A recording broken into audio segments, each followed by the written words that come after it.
रात होते ही वह एल्व्स चुपचाप आती और मेज पर रखे चमड़े से जूते बनाकर चली जाती। लेकिन सबसे अजीब बात यह थी कि उसके पैर बिल्कुल नंगे थे। इतनी ठंडी रात में भी वह बिना किसी जूते के आती, चुपचाप मेहनत से जूते बनाती और अपने लिए एक जोड़ी भी उठाए बिना वापस चली जाती। सुबह होते ही मोची और उसकी पत्नी आपस में एक दूसरे को देखने लगे।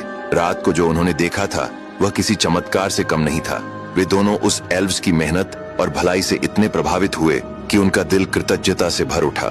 मोची ने कहा, हमारे लिए वह हर रात इतनी मेहनत करती है, क्या हमें भी उसके लिए कुछ नहीं करना चाहिए? पत्नी ने तुरंत सहमति जताई, हाँ, हमें उसकी मदद करनी चाहिए। वह इतनी ठंड में बिना कपड़ों के काम करती है, क्यों ना हम उसके लिए कपड़े, जूते और गर्म कपड़े बना दें? दोनों को यह विचार बहुत अच्छा लगा। उस दिन मोची ने काम छोड़कर सबसे उत्तम कपड़ा खरीदा।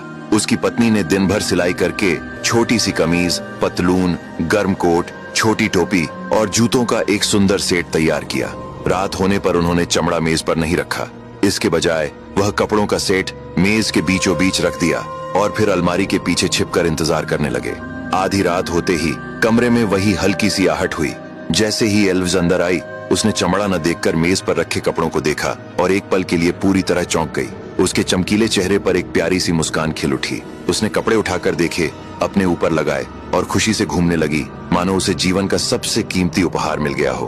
उसने आखिरी बार कमरे को देखा, मोची और उसकी पत्नी के प्रति मन ही मन आभार व्यक्त किया और फिर दरवाजे से बाहर चली गई। और उसके बाद वह कभी लौटकर नहीं आई। लेकिन जाते जाते वह उस घर में एक जादू छोड़ गई थी, समृद्धि का जादू। अगले ही दिनों से मोची का व्यापार बिना किसी परेशानी के तेजी से बढ़ने लगा। अब उन्हें किसी एल्व्स की मदद की जरूरत नहीं पड़ती थी। उनके जूते इतने सुंदर और टिकाऊ थे कि शहर भर में उनकी मांग बढ़ गई। उनका घर फिर कभी गरीबी नहीं देख पाया। मोची और उसकी पत्नी अक्सर रात को बैठकर उस एल्व्स को याद करते और मुस्कुराते।